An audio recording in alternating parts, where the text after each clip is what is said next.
8টি ভোট কেন্দ্রের মধ্য দিয়ে কোনোভাবে 40,000 স্টুডেন্টের ভোট কাস্টিং কোনোভাবেই সম্ভব নয়। আপনারা জানেন যে ভোট কেন্দ্রের সংখ্যা কিন্তু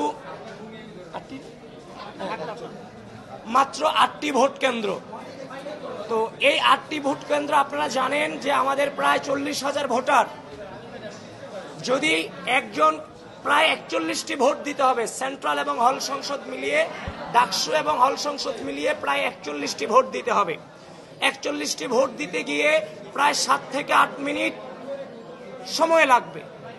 তো 1 ঘন্টায় একটা বুথে 40 থেকে 50 এরকম 40 থেকে 50টি ভোট সম্ভবত দেয়া যেতে পারে। তো এভাবে যদি 20টি বুথ থাকে তাহলে 1100-1200 ভোট কাস্ট হওয়ার সম্ভাবনা আছে।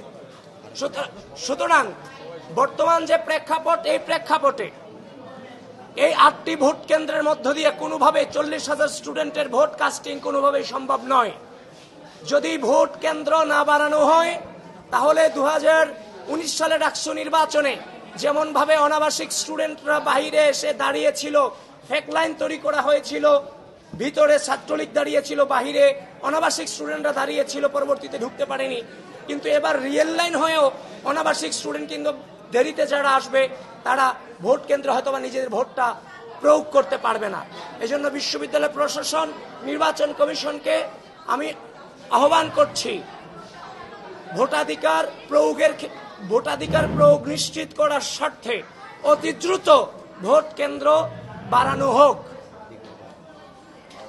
তারপর হচ্ছে যে আরেকটা কনসার্ন, সেটা হচ্ছে যে ঢাকা বিশ্ববিদ্যালয়ের শিক্ষার্থী সংসদ তারা তাদের নাম পরিবর্তন করে শুধুমাত্র শিক্ষার্থী সংসদ এই নামে তারা তাদের গ্রুপ জারি রেখেছে, যেটা বিটিআরসিতে নির্বাচন কমিশন বিশ্ববিদ্যালয় প্রশাসন চিঠি দিয়ে এগুলোকে বন্ধের আবেদন জানিয়েছেন।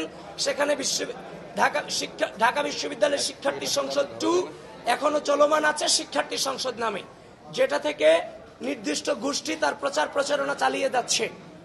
ঢাকা বিশ্ববিদ্যালয় প্রশাসন এবং নির্বাচন কমিশনকে বারবার বলছি, ডিইউ ইনসাইডার ঢাকা ইনসাইডার হয়েছে, ডিইউ আপডেট ঢাকা আপডেট হয়েছে, ঢাকা বিশ্ববিদ্যালয়ের শিক্ষার্থী সংসদ শুধু শিক্ষার্থী সংসদ হয়েছে।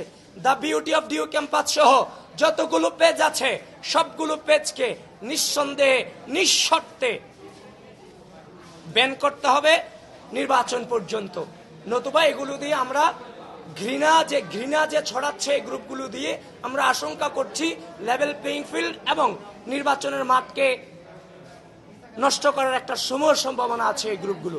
অবশ্যই নির্বাচন কমিশন এবং বিশ্ববিদ্যালয় প্রশাসন এগুলো নিয়ে ব্যবস্থা গ্রহণ করবে। তারা আমাদেরকে জানিয়েছেন যে মেট্রো রেল বন্ধ থাকবে বিশ্ববিদ্যালয়ে। আমি নির্বাচন কমিশনকে আহ্বান করছি, মেট্রো রেলটা অনেকেই ব্যবহার করে যাতায়াতের সুবিধার্থে, মেট্রো রেল বন্ধ না করে মেট্রো রেলের যে আমাদের ঢাকা বিশ্ববিদ্যালয়ের যে প্রবেশ পথ, যে গেটগুলো আছে, স্টেশনগুলো আছে, সেগুলোতে আমাদের হচ্ছে যে নিরাপত্তা কর্মী আপনারা যেভাবে বিশ্ববিদ্যালয়ের গেটগুলোতে বিভিন্ন নিরাপত্তা কর্মী দিচ্ছেন, এখনো আপনারা নিরাপত্তা কর্মী দেন যেন বিশ্ববিদ্যালয়ের স্টুডেন্টরা তার আইডি কার্ড প্রদর্শন করে এই মেট্রো স্টেশনকে ব্যবহার করতে পারে। মেট্রো স্টেশনের মতো এমন একটা হচ্ছে যে সহজে যাতায়াত করার মতো একটা ব্যবস্থাকে নির্বাচনকে কেন্দ্র করে বন্ধ করে দেওয়াটা কোনোভাবেই উচিত হবে না।